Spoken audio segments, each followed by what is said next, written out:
খুব গুরুত্বপূর্ণ একটা ডিসকাশন, একটা মাচ নিডেড ডিসকাশন। আজ আমার সঙ্গে doctor Atri Pal, one of eastern India's leading infertility experts based in Femcare fertility. Welcome doctor to Mirchi. কেমন আছেন আপনি? আমি ভালো আছি।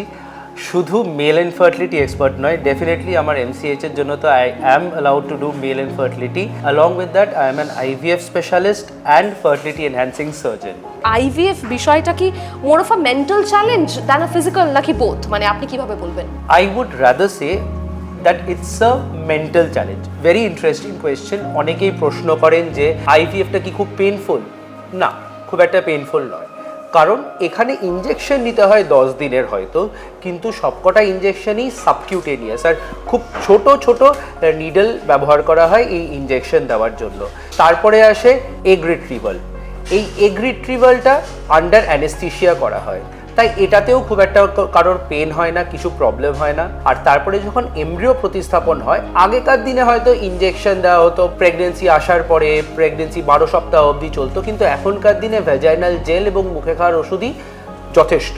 আইভিএফ কি সত্যি একটা মানে খুব সাহায্যকারী একটা পদক্ষেপ বলে আপনি মনে করেন? ইনফার্টিলিটি একটা ট্যাবু এখনো পর্যন্ত আছে। 3টে ক্ষেত্রে আইভিএফ ছাড়া কোনো গতি নেই। একটা হলো যখন একজন ভদ্রমহিলার সব ডিম শেষ হয়ে গেছে, মেনোপজ হয়ে গিয়েছে, তারপরে প্রেগনেন্সি নিতে চাইছেন। 2, একজন ভদ্রমহিলার কোনো কারণে আপনার টিউব ব্লক হয়ে গেছে, সে আগে লাইগেশন হয়ে গিয়েছে বা অন্য কোনো পেলভিক প্রবলেম বা অপারেশন হওয়ার জন্য টিউব ড্যামেজ হয়ে গিয়েছে তাহলে। আর পুরুষের যদি অ্যাজোস্পার্মিয়া হয়।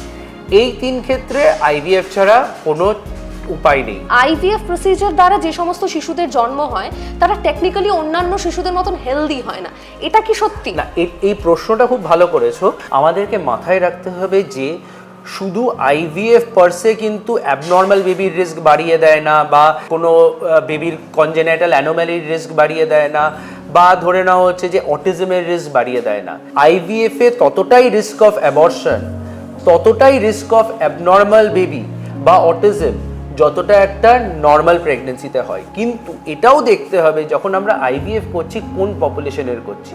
হয়তো তাদের বয়স বেশি হয়ে গিয়েছে বা হাজবেন্ডের শুক্রাণুর সংখ্যা খুব কম, সেই জন্য হয়তো বা সেদিক থেকে দেখতে গেলে রিস্কটা একটু বেড়ে যায়, কিন্তু অ্যাকচুয়ালি কখনো রিস্ক বাড়ে না।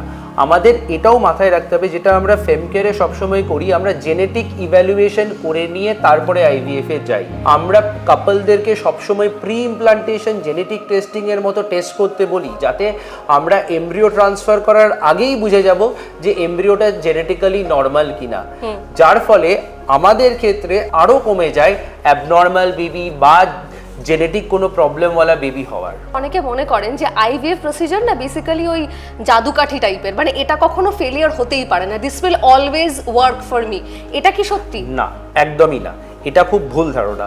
আমরা যদি পুরো বিশ্বের আইভিএফ সাকসেস রেটের কথা ভাবি, সেটা হচ্ছে সামথিং অ্যারাউন্ড 50 ± 10%। আচ্ছা, এখানে আসে যে আমরা কিভাবে আইভিএফ সাকসেসটা বাড়াতে পারি উইথ অ্যাডঅনস। অ্যাডঅনস কীরকম? যেরকম ব্লাস্টোসিস কালচার।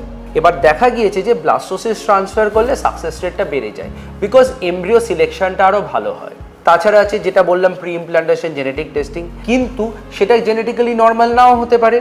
এইসব টেস্ট করলে সাকসেস রেটটা বাড়িয়ে দেওয়া যায়, কিন্তু 100% করা যায় না, কারণ মাইক্রো লেভেলে অনেক প্রবলেম থাকে যেগুলো আইভিএফও নিগেট করতে পারে না। আমরা ভগবান নই, এটা কিন্তু মাথায় রাখতে হবে। এটা খুব পপুলার একটা ওপিনিয়ন যে আইভিএফ শুধুমাত্র মহিলাদের জন্য।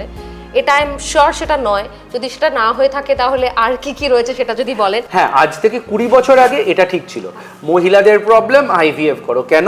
কারণ হাজবেন্ডরা এগিয়ে আসতেন না, আর 2 হচ্ছে আমাদের সেরকম ডায়াগনস্টিক বা ইনভেস্টিগেটিভ প্রপার চ্যানেলস ছিল না। এখনকার দিনে যেটা দেখা যাচ্ছে, এবং বিগত 2 দশক ধরে বিভিন্ন স্টাডিজও বলছে যে পুরুষদের শুক্রাণুর কোয়ালিটি এবং মান এবং নাম্বার ক্রমশ কমে আসছে আস্তে আস্তে, এবং যার ফলে দেখা গিয়েছে এখনকার দিনে আমাদের ইনফার্টিলিটি সেন্টারে 40 to 50% কাপল যারা আসছে তাদের মধ্যে পুরুষ বন্ধাত্ম একটা বিশাল কারণ। এবং তাদের যদি শুক্রাণুর সংখ্যা খুব কম থাকে বা অ্যাজোস্পার্মিয়া থাকে, তাদের যদি নিজেদের শুক্রাণুর থেকে কাজ করতে হয়, তাহলে আইভিএফই একমাত্র উপায় হয়।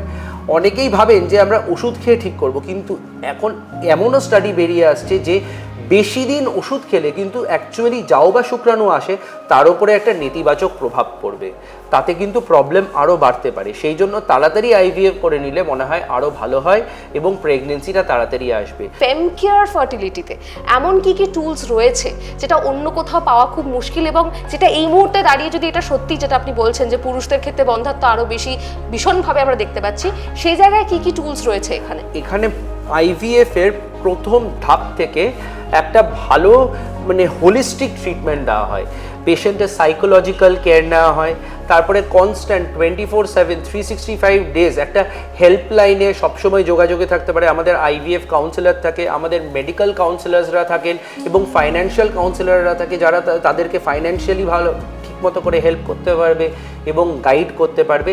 এটা চলে গেল এমনি।